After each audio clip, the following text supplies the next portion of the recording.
komunidad, mga magulang, syempre mga guro, at yun ang inaasahan natin na talagang yung buong komunidad ay nakamobilize para tulungan ang ating mga paaralan at siguraduhin ligtas ang ating mga estudyante pagbukas ng pasukan sa June 16. Sir, dito naman po sa pagbisita ni Pangulo, ano ba ang masasabi natin na ba't ito ang napili na eskwelahan itong Barino? Well, siguro pinili niya yung talagang gusto niya makita yung totoong estado ng ating mga eskwelahan, diba? At sino yung matutulungan niya.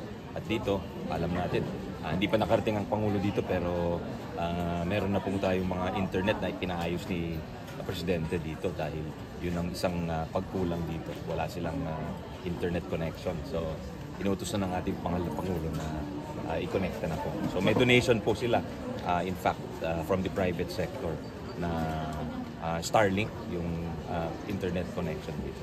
What about dun sa parang 6 lang po kasi yung classroom dito? Opo. Totally, kulang din yung mga buildings o gusali. Gusto nila magkaroon din ng lote, malaking bagay ba na ito yung tututukan natin? Opo. Well, sa papanig ng DepEd, wala po kaming pondo para sa lote. So usually mayor ang nagbibigay niyan or local government. Tapos sa national government, yung construction po ng classrooms. Meron po tayong nakaprogram dito. Sir, may additional question. Details lang po sa pag-ikbit ng DepEd voucher program.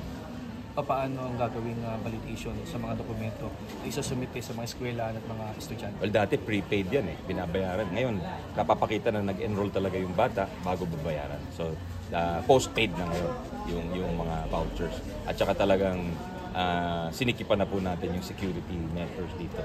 Hindi basta-basta makaklaim ng refund dito ang mga eskwelahan.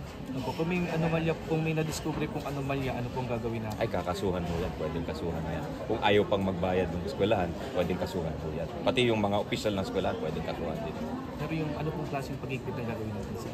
Ay, yung sa information po. Kasi may mga numero silang nagagamit Parang may insider sila dati sa DepEd na nakukuha nila yung informasyon, nagagamit nila yung informasyon ng isang bata para ipakita na kunwari meron naka-enroll na eskwelahan sa kanilang mga eskwelahan pero wala talagang nag-enroll na bata.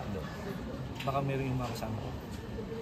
So yung yung mga eskwelahan na pupuntahan ni Pangulo, ilang mga paaralan ngayong araw sa Alam ko ngayon may 2 dito sa Bulacan.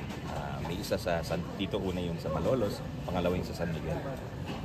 Mga komunidad, sa ating mga magulang, sa guro, sa mga pamilya, paghandaan na po natin yung pagbukas ng klase. Kailangan po ng mga eskwelahan ninyo ang inyong tulong.